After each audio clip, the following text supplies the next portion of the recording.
Well, hello everyone. You're here to show you the medical school IV coloring right here of Big Bird it is, and you see right here is the coloring right here of Big Bird, and then of course you got right here is the needle. It is that you say whenever meaning by needle is like what you call the medical tool for like giving the patients the antibiotics, that the medicine that they need, of course, in order to be able to, it's like for whatever that they need to have done or something like that. But a lot of times they would probably say that if you were to go out and maybe if you were to maybe give blood or anything like that, which a lot of people probably say that a lot of times it's that if you were to have some test withdrawn or something, something that your doctor would probably want to have done, that if it were some for medical reasons, or something, if it was medical, or it could have been that test reason, see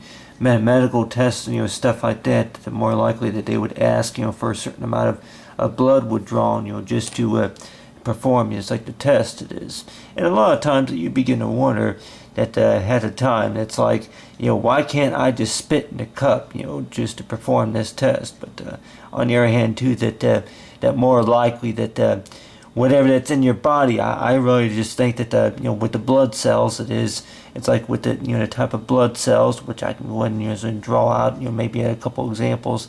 I remember this whenever I was in biology class. It was that I guess is with the blood cells, it's like any type of cell that you have in your body. It is that more likely that if you were to get sick, or if there's any type of a medical diagnosis, it's like say maybe the same readings, say from maybe your blood pressure or anything like that, that more likely that you would have it to where that a certain amount of blood was withdrawn, and then the doctors will be able to tell exactly about what type of infection, if there's any type of readings of infection, or if that there's any type of anything severe going on with with what's in your blood. Because a lot of times if they were to, like with most places, it's like with most clinics, it is that they want you to do a drug test of this, and then they want you to urinate, see, inside of a cup, not going into details about that. But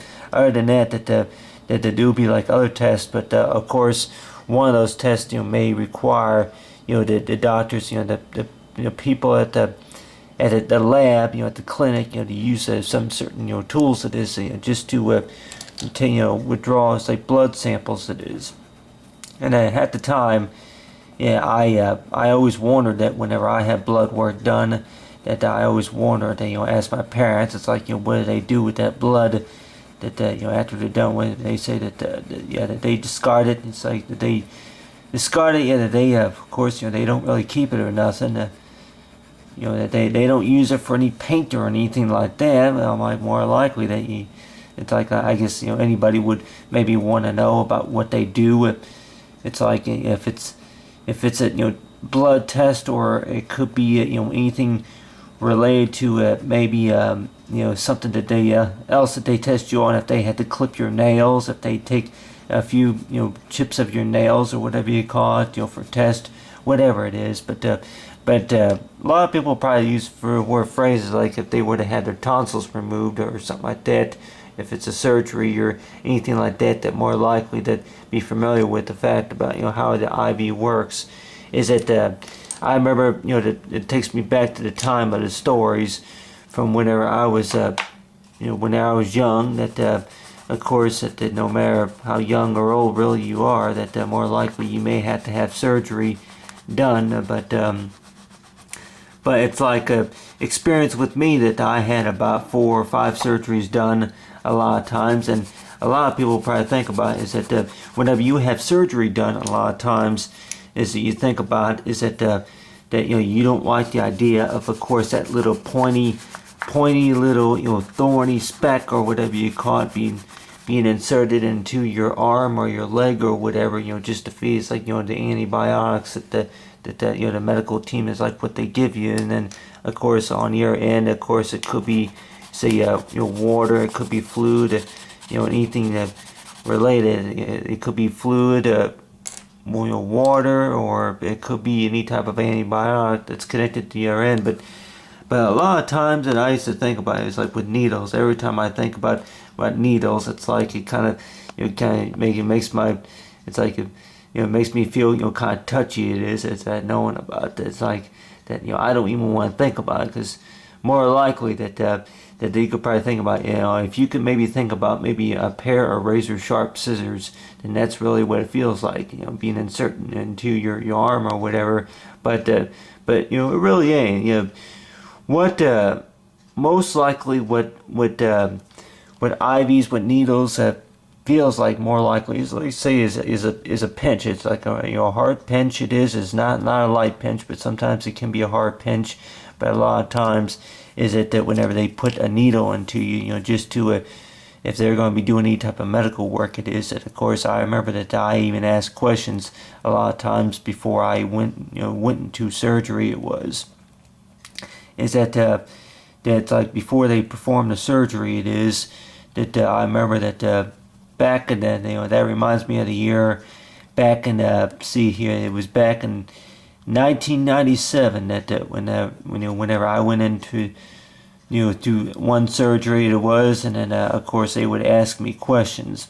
One of those questions, of course, was, it's like, Matt, he likes to draw, he's a pretty good artist, and I remember that my response, they asked me, what do I like to draw? And I remember that my answer was, I draw birds and, other creatures, stuff like that. But I don't know if maybe if one of those artwork could be what you call related to Big Bird. But on the other hand, also, is knowing about it, is that really, if I ever want to, maybe run an art class one of these days, I really don't know exactly, who would be interested in necessarily. But basically, talk about with kids, with most kids, that something that kind of keep them entertained, knowing about exactly about how an IV really works, is that knowing about how an IV works, is that basically, I guess people, I guess there's that medical term for what it stands for. It is that I think the impairment through the vein or something like that. But that they have their own names for, I guess, in the medical labs it is. But my own word of saying it, I would probably say, is that it's what you call it. It's like what you call it, the insufflated or something like that. The importance in the vein, I guess you could say, the important supports, you say, in the vein, I guess, would be kind of like my own words of saying about, say, is for an IV it is. And of course, it's like the way it works, more likely would probably be, is that the fluid that they they put through your IV, it could be your antibiotics, or it could be, it's like you say, painkillers or anything like that, maybe anesthetic, that a lot of times is that they may run it through your IV, which I'm familiar with other types of medical labs. It's like that they use, like, other things for, let's say, such as anesthetic, but I know that they use laughing gas every once in a while too, which I'm sure a lot of people probably say that really that they should maybe have those in like the dental labs or something like that, because it's like, I remember that whenever I was on laughing gas at one time, that of course during that time is that it just seems like it kind of remind you of that moment to where that you just waiting for the operation to be over with, because